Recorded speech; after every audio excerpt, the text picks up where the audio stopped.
Hi students, it's Miss Vernon and I'm back with lesson 7.2, functions and graphs. Today our essential question is how do I describe a function and what it looks like? So this is a skill that you probably have seen. You probably saw it back in maybe middle school, and we're just going to review it today and talk about the different parts of it. So the first thing that we're going to formally define is what does it mean to be a function? And we say that a function or a relationship is a function if each input, and an input is typically like the x value, pairs with exactly one output. An output is typically like the y value or the y coordinate. So a relationship is a function if each input partners with exactly one output. So each input must pair with one output in order for it to be considered a function. All right, so we're going to spend just time today together kind of defining what does that mean and what does that look like. So to begin, we're going to look at relationships based on a description. So notice that in each of these relationships, we are deciding that the X is the first, and that would be the input, and the output is the Y, or the second item listed. So in our first example, it says, the directions here say, does each relationship in the form input-output represent a function? If the relationship does not represent a function, find an example of one input that has two or more outputs. This is called a counterexample. So the first one is house and a person. So does every house pair to exactly one person? What do you think? I'm going to say no. And my example would be in my house, I live here, but my husband lives here. So no, each house does not pair to one person. More than one person can live in a house. One person lives in a house. Sometimes not. All right, next one. The state, so for example, the state of Minnesota, does it have more than one governor? And you hopefully have learned through all of this that yes, this is considered a function. Each state has one governor. So this is a function. This is an example of a relationship that represents a function. All right, next one. Does each person have a social security number? And the correct answer is yes. Each person who lives in the United States has a social security number. So this is a function. This relationship is considered to be a function. All right, let's move on to example B. Right, now we're going to look at whether or not each table is a function. So again, we're still using that same definition. Does each input only go to one output? Now, when I'm doing this, I like to use a highlighter because it's easier for me. And I always look for, are there any inputs listed that show up more than once? So do I see any repeated numbers in the input column? And in this case, each input only shows up once. So therefore, is this going to be a function? Yes, because each input only shows up once. So therefore, it's impossible for it not to be. All right, let's look at the next one. So again, I'm looking at my input and I see 4 and I see 4. Now, the next thing I want to check is 4 going to two different y values?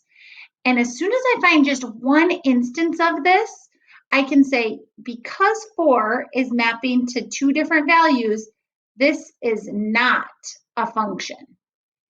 Again, I usually look, are there any x's showing up more than once? if they're going to two different numbers, so a positive 2 and a negative 2 is what's making this be not a function. All right, I'm going to grab my highlighter again. All right, looking again at this, I'm looking for any number that shows up more than once. And in this case, I don't see any number that shows up more than once, so therefore I'm going to say yes, this is a function. Maybe I need to put function below it so that we know what we're doing and what yes means. All right, looking at the last one. Again, I'm looking for a number that shows up more than once. So I see right down here at the bottom that 3 shows up more than once. It's going to two different values. So therefore, I would say not a function. There you have it. That simple. So again, when you're dealing with a table, look for an x value that shows up more than once. Each x can only be partners with one y value. All right. Last but not least, we're going to talk about an equation. So I'm giving you an equation. I like to use what we call the vertical line test to see if these are going to be functions or not. And so I'm just going to type out what a vertical line test is. I'm going to define it formally here. And then we'll talk about how that applies. We did talk about vertical line test, I believe, in an earlier lesson, but maybe not formally. A vertical line test basically says, so a vertical line test says that if a vertical line crosses the graph in more than one spot,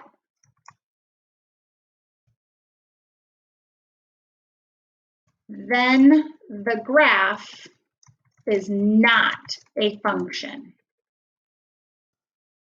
Okay, so again, I like to use this vertical line test to help us determine if something is or is not a function. I'm just going to shrink it down a little so you can read it better.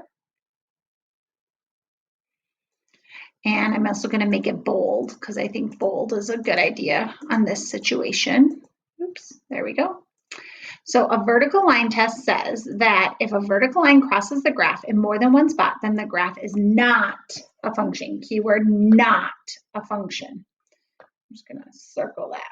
Bam. So if I were to sketch this first graph, I would just, again, sketching, start at 1, and then it has a positive slope, so it's going to be something like this. So what I would do is I would take a vertical line, I'm going to make it blue so it's easy for us to see. I'm going to drag it across. On that diagonal line, does this vertical line touch it in more than one spot at a time? And because it only ever touched it one spot at a time, I would say yes, a function. All right, next one.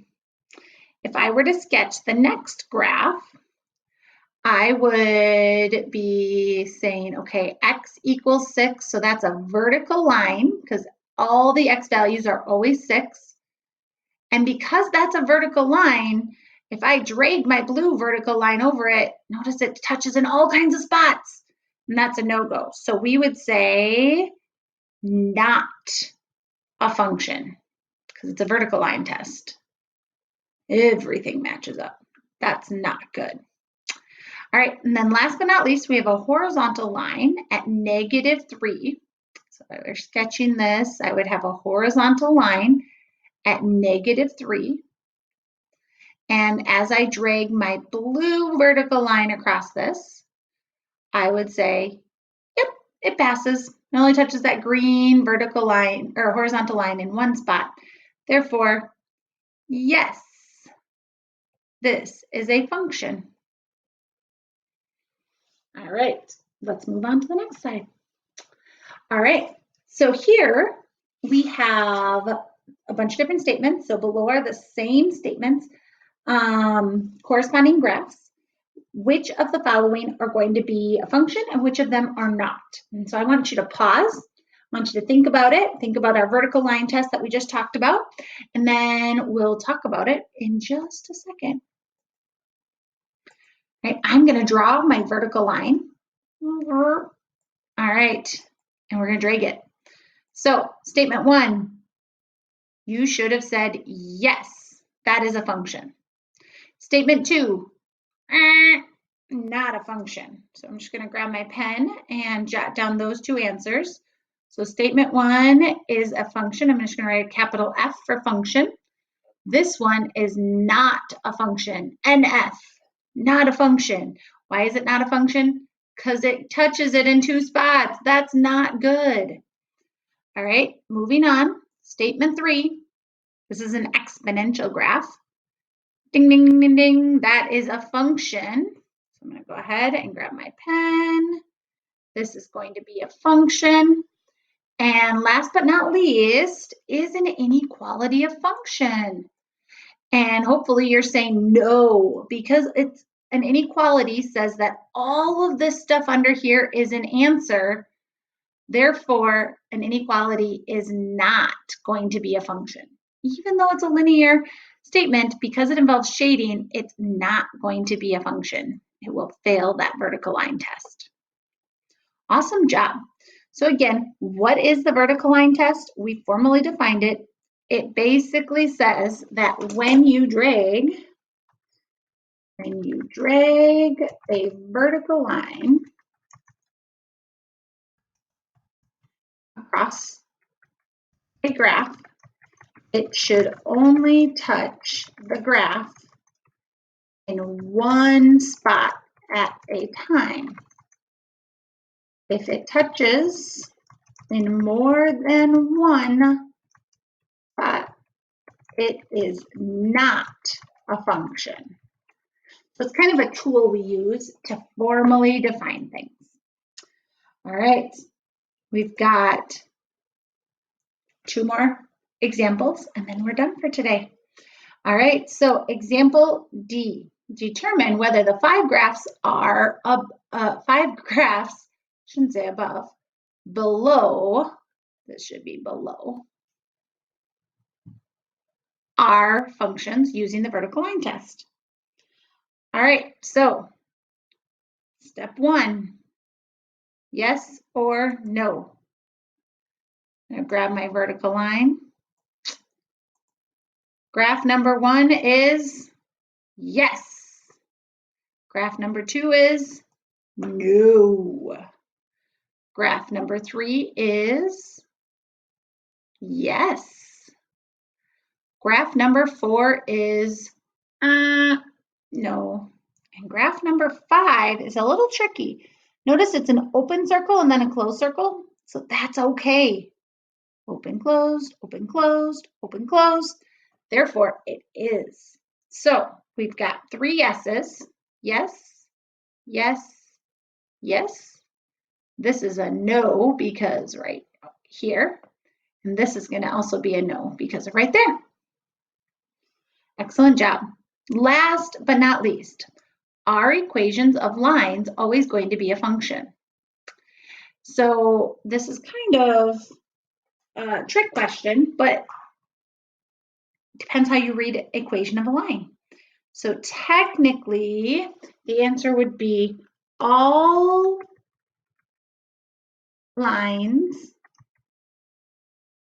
or all linear, we should say linear equations are functions, except for vertical lines. Vertical lines are not going to be functions because they are a vertical line, therefore everything matches up and that makes it it won't work. It won't pass the vertical line test. All right, there you have it. There is your lesson for today. I hope you understand what a vertical line test is and how it works, as well as how to recognize tables and relationships. Remember, a function is considered, or a relationship is a function if each input has only one output. See you next time. Bye.